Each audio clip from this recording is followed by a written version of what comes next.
The financial education black hole in the UK is one of the main reasons I decided to start this channel. Initially, I thought the market was saturated because there are lots of UK-based finance channels that already give out such great advice. Like, comment, share, subscribe. Let's make this a thing. Thank you. Please make sure you subscribe to this channel. Make sure you smash that bell to get notifications. To hit the subscribe button. Such great advice. The problem is that YouTube only pushes these channels out to people that it knows already have an interest in personal finance. So a lot of these channels, to make sure they get their engagement and watch time, only focus on the end of the story, investing and building wealth for pensions and retirement, rather than covering the basics of making a budget and how to create a disposable income in the first place. I'd be willing to bet that if I showed a random 100 people on the street a sign that said "Get LISA," probably about half of them would ask me who Lisa was and why I was inciting violence against her. So, how do we get more people interested in personal finance, particularly young people, so that they will seek out this content and start doing the right things early so that they can set themselves up for financial success? Let's talk about it.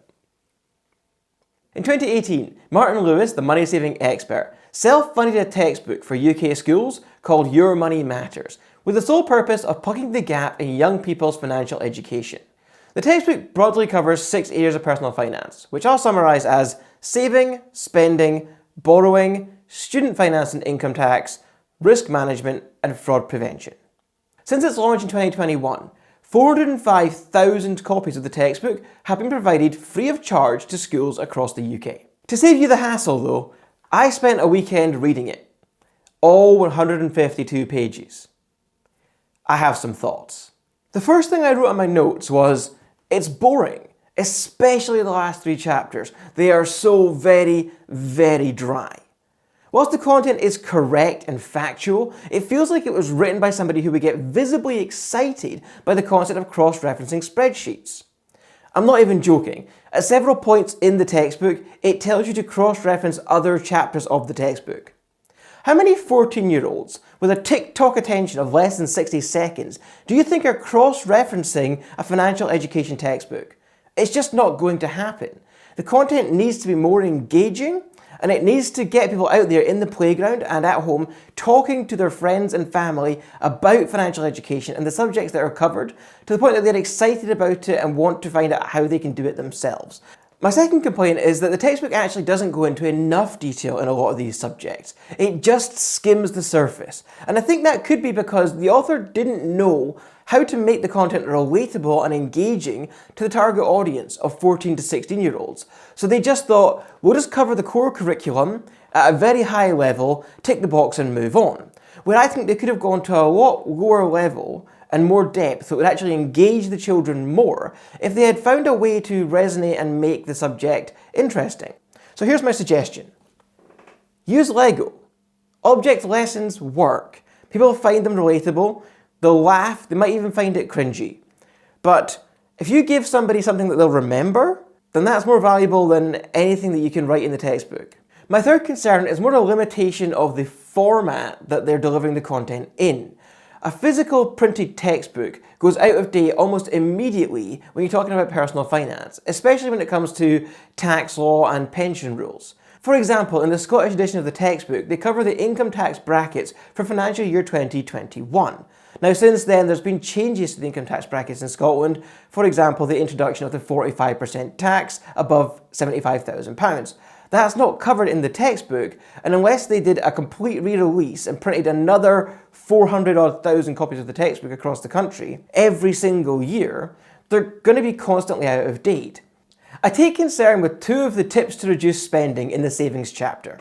The first one is join cashback sites. It might be true that if you are looking for something, that one of these cashback sites can be helpful to help you save money. But if you've got one of these apps actively plugged in all the time as you're browsing, you're going to get notified about discounts all the time, and that's a form of advertising.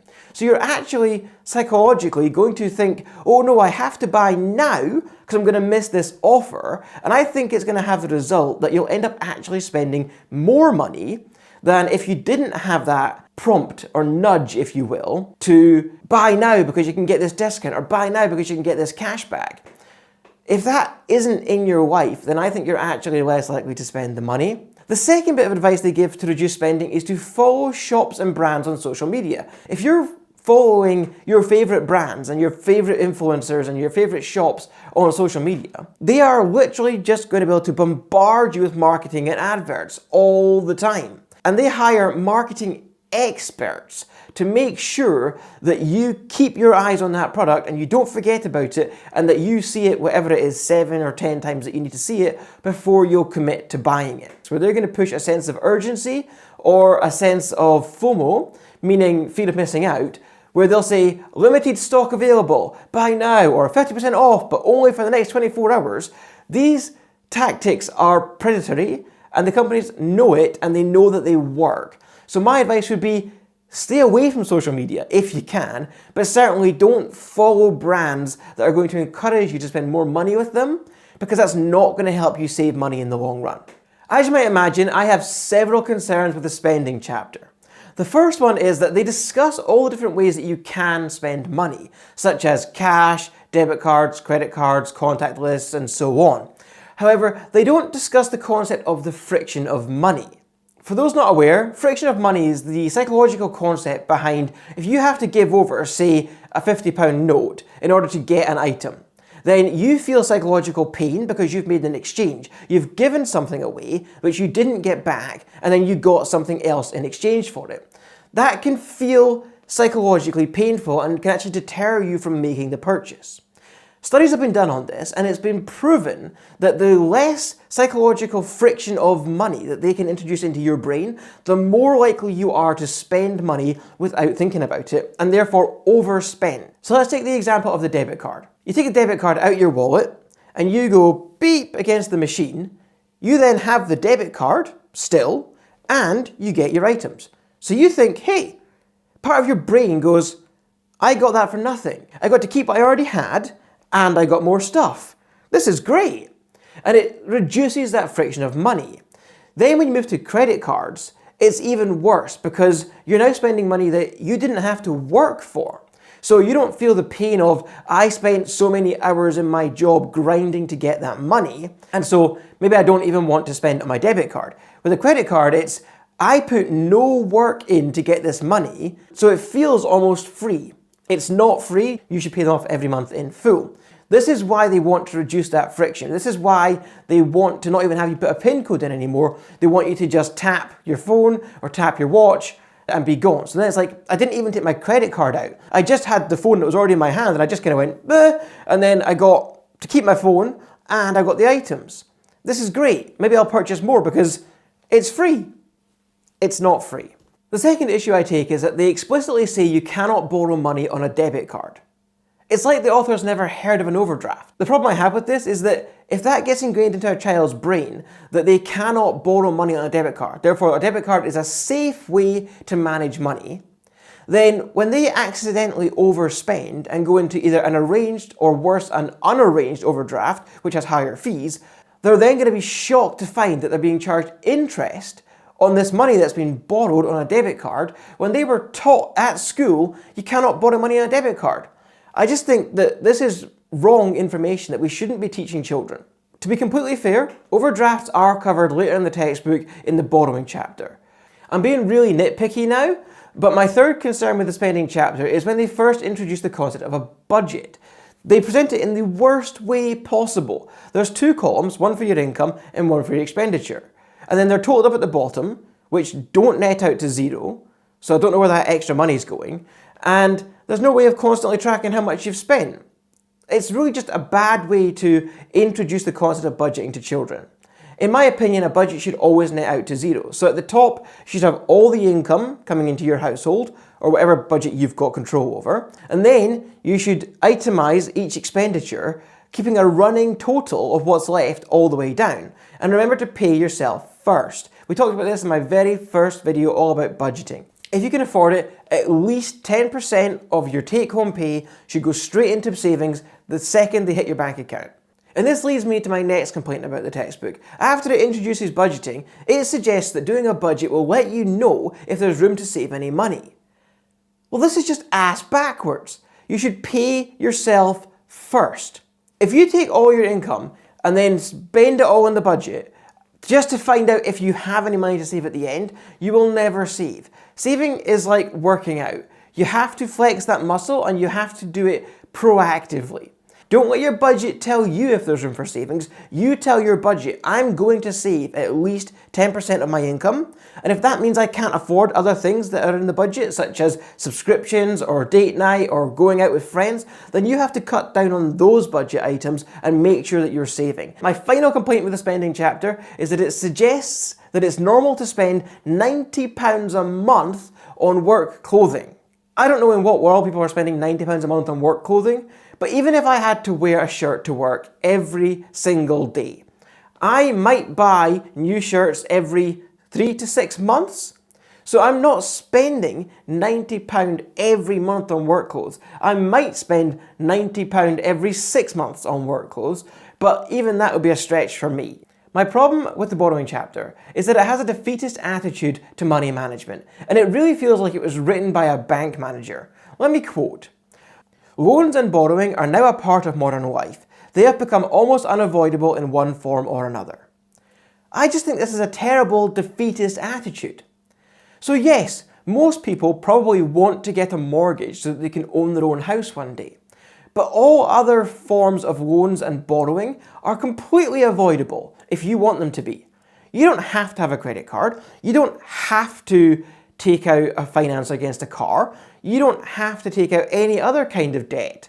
You don't have to finance a holiday, for example. You can save up for all of these things and pay cash. If you don't want a brand new car, you can buy a 3 to 5 or even 10-year-old car, depending on how much money you can save up. You can buy a 10-year-old car for a few £1,000s. And I just take objection to the concept that children are being taught that this is just a way of life. You have to just accept it. You're going to borrow money. You're going to be in debt. You might as well normalize it and get used to it now. It's how everybody lives, right? So just go borrow some money and make the banks a bit more. So my issue with the chapter on the world of work or student loans and income tax is that whilst it presents all the information fine in a really boring way, it never encourages critical thinking and challenging the system. It encourages you to just go, isn't this system great? And let's discuss how good it is. Part of education is thinking outside the box and learning to think critically. So questions that I would have liked to have seen in the discussion section are things such as, is it fair that the bursary and maintenance loan system is based on the household income of the child applying for it? Or do you think there's a fairer way that system could work? Is it fair that those who earn more pay a higher percentage of their income as tax? Or even, could you suggest a different approach to income tax that would be more fair to everyone as they progress throughout their career? So at this point, you might be thinking that I think this textbook's a big pile of poo, and that's actually not true. I have a lot of praise for it. As I said earlier, I give it a 7 out of 10. The content is correct, and they cover some really important subjects. However, they just do it in a really boring way.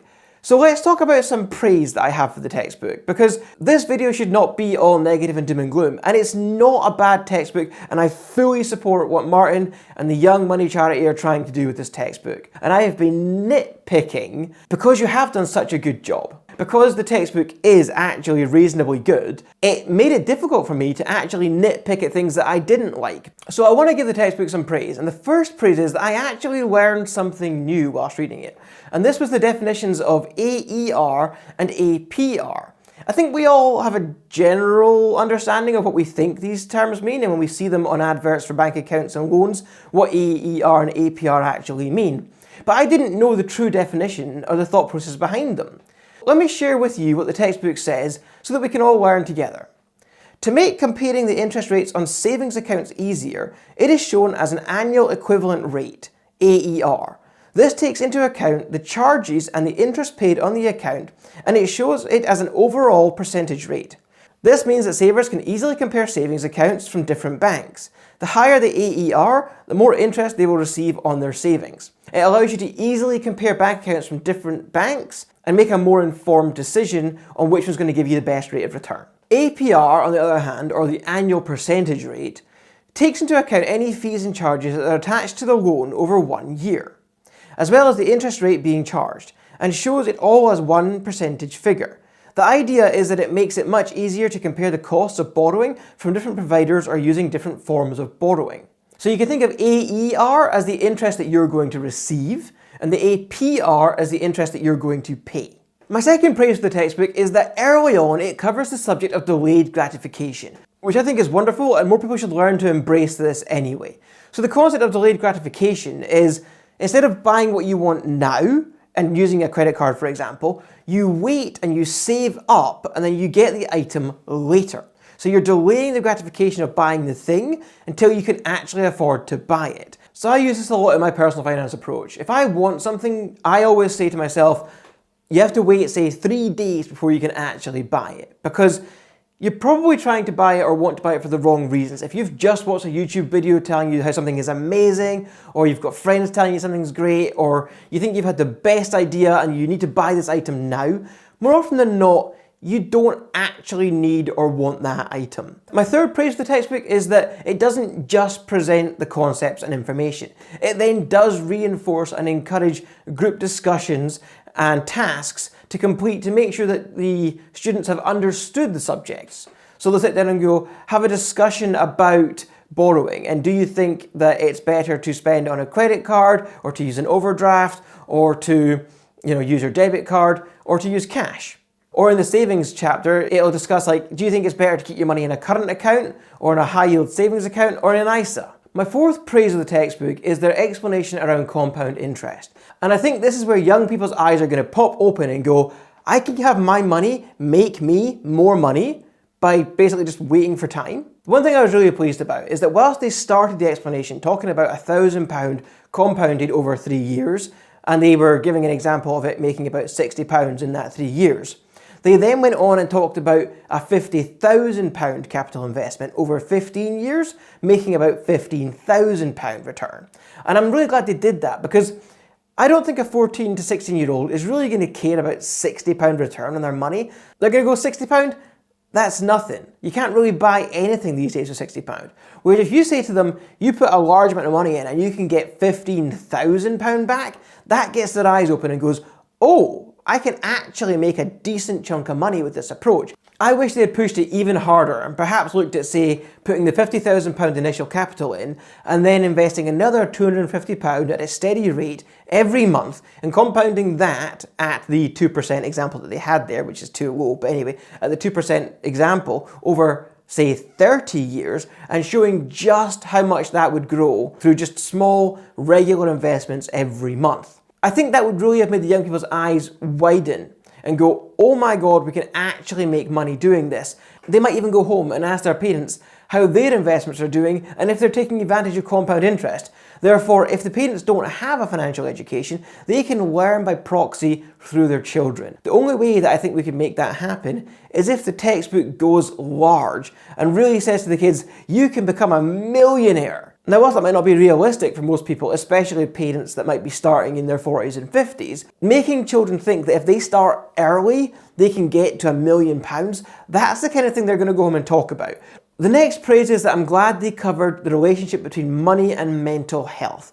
Quite often this gets overlooked. But if you've got money problems, that can lead to some serious mental health issues. And we need to realise that the two are directly linked. So I'm glad that they covered that, because it means that the young people understand that this is not something to take lightly. If there's one thing that young people do understand these days, is that mental health is super important. So if you can relate the importance of having good money management habits and personal finance knowledge with having a positive mental health, then that can only be a good thing. So I really liked their definition of good debt and bad debt. Quite often people get this mixed up, or I've even heard people think that you shouldn't talk about debt in the terms of good debt and bad debt. And I get that, because quite often people will think that they are in good debt and then that ends up being bad debt. We talked about arbitrage in one of my earlier videos, the concept that if you borrow money at a lower interest rate than you can make on that money, then you can benefit from the spread of those interest rates. However, if you go back and watch that video, I think it's called My Biggest Financial Mistake, you'll learn that I thought I was taking advantage of this, and then the investment that I was putting the money in, that I was expecting to get a higher interest rate on, actually went bankrupt. And I ended up losing that money and having to ask family for help to pay off my debt. Good debt can become bad debt if you don't take risk into consideration and mitigate for that risk. Either way, I do like the definitions that the textbook has, and this is praise for them. So their definitions are: Good debt will provide an ongoing benefit to the borrower or will result in some kind of financial return. So for example, they're talking about if you were to buy a buy-to-let property and you were making a return on that every month, then you're getting an ongoing benefit from having the mortgage on that property because in theory, you're making some profit from that. In practice, with a lot of the new rules and things like that around renting, it's not that great an investment these days. Bad debt, however, does not provide an ongoing benefit or a financial return to the borrower. Bad debt is also if you invest in a rental property that the tenant then goes and trashes the place and then doesn't pay rent for several months, and then you have to pay all these legal fees to get them evicted and then repair the property, and you end up making a net loss. There's no hard and fast definition of what would be a good debt and a bad debt.